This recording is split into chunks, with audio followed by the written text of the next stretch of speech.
નમસ્કાર વિદ્યાર્થી મિત્રો. વિઘ્નહર્તા શ્રી ગણપતિજીનું નામ લઈને આજના આ સેશનની શરૂઆત કરીએ. ગાલા અસાઇનમેન્ટના સામાજિક વિજ્ઞાનના જે 5 પ્રશ્ન આપેલા હતા એમાંથી આ પ્રશ્નપત્ર 6 છે એનો વિભાગ એ, જેની આપણે આજે શરૂઆત કરીશું. સૌથી પહેલાં આપેલ છે યોગ્ય જોડકા જોડો. એમાં પહેલું છે ભાવ પ્રધાન નાટકો, તો એનો જવાબ છે ભવાઈ. ઢાઈ દિન કા ઝોપડા, તો કુતુબુદ્દીન ઐબક. નળ સરોવર, તો ગુજરાત. શીશાની ધાતુ, તો ગેલેના. અને વૈશ્વિકીકરણ, તો બે દેશો વચ્ચેના વ્યાપારના અવરોધો દૂર કરવામાં મદદરૂપ. ત્યાર પછી છે નીચેના વિધાનો ખરા છે કે ખોટા તે જણાવો. સાંચીનો અસલ સ્તૂપ આરસનો બનાવેલો હતો.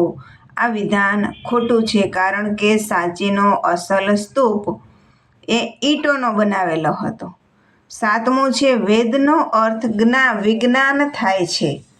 વિજ્ઞાન છે એટલે આ વિધાન ખોટું છે. જો એની જગ્યાએ જ્ઞાન હોય કે વેદનો અર્થ જ્ઞાન થાય છે તો એ વિધાન સાચું થાય. વિશ્વમાં દરેક વર્ષે 15 જાન્યુઆરીના દિવસને વિશ્વ ગ્રાહક દિન તરીકે ઉજવવામાં આવે છે. આ વિધાન ખોટું છે. ભારતનું બંધારણ તમામ નાગરિકોને સમાનતા અને ન્યાયની બાંયધરી આપે છે. આ વિધાન સાચું છે. અનુસૂચિત જનજાતિઓ સામાન્ય લોકો કરતાં આર્થિક અને શૈક્ષણિક રીતે સમૃદ્ધ છે. આ વિધાન ખોટું છે, કારણ કે સમૃદ્ધ નથી, પછાત છે. ત્યાર પછી યોગ્ય વિકલ્પ પસંદ કરી ખાલી જગ્યા પૂરો. 11મું ભારતનો ખાલી જગ્યા વૈવિધ્યપૂર્ણ છે, તો જવાબ છે વારસો. 12મું ભારતે ખાલી જગ્યાની ભાવનાને વિશ્વમાં સાકાર કરી છે, તો વસુધૈવ કુટુંબકમ. 13 જળ સ્ત્રોતના મુખ્ય ખાલી જગ્યા પ્રકાર છે, જવાબ છે 3. 14મું મધ્યપ્રદેશ અને રાજસ્થાન રાજ્યને ખાલી જગ્યા યોજનાનો લાભ મળે છે, તો જવાબ છે ચંબલ ખીણ. 15મું અસમના નાહરકોટિયાથી ખાલી જગ્યા સુધી ખનિજ તેલની પાઇપલાઇન છે, જવાબ છે નુનમતી બરૌની. ત્યાર પછી આગળ નીચેના પ્રશ્નો માટે આપેલા વિકલ્પોમાંથી સાચો વિકલ્પ પસંદ કરી અને ઉત્તર લખો. 16મું પૃથ્વી પર જળ સંસાધનો મુખ્ય સ્ત્રોત કયો છે? જવાબ છે વૃષ્ટિ. 17મું નીચે આપેલ ચિત્રને ઓળખી બતાવો. જે ચિત્ર આપેલ છે તેને ઓળખી અને એનો સાચો જવાબ છે એ પસંદ કરીને લખવાનો છે, તો જવાબ છે વન્યજીવો અને પર્યાવરણ સંરક્ષણ.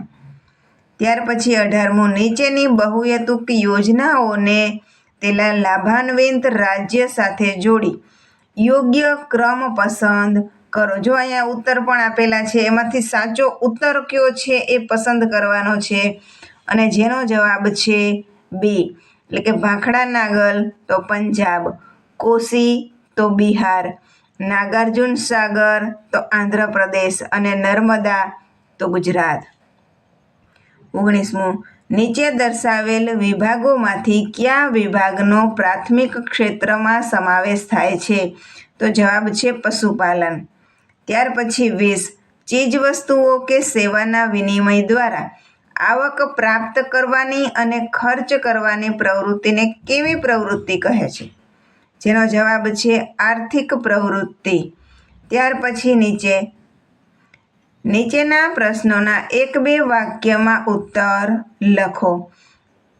પ્રશ્ન 21 મેદાની પ્રદેશમાં શાનાથી પરિવહન થાય છે?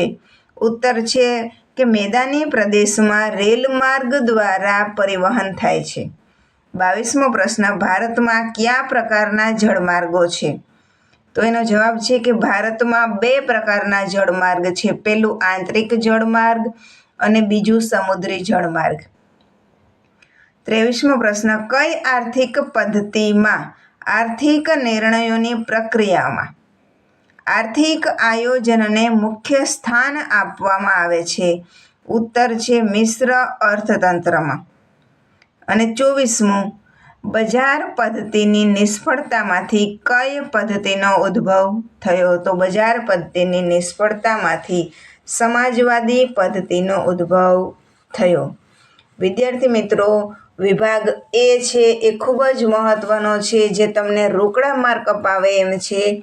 તો જ્યારે વાંચો અને વિચારો ત્યારે જવાબ પસંદ કરવામાં ખાસ ધ્યાન રાખવું કે તમારાથી ખોટો પસંદ ના થઈ જાય, કે જેના લીધે તમને નુકસાન ન જાય, તમને માર્ક મેળવવામાં લોસ ન જાય. આવી જ રીતે ભરપૂર માહિતીથી આગળના વિભાગ છે એનો પણ તમને વિડીયો મળી રહેશે. તો મારી આ ચેનલ છે એને લાઈક કરજો, તમારા સાથી મિત્રો સાથે શેર કરજો અને સબસ્ક્રાઈબ અવશ્ય કરી લેજો.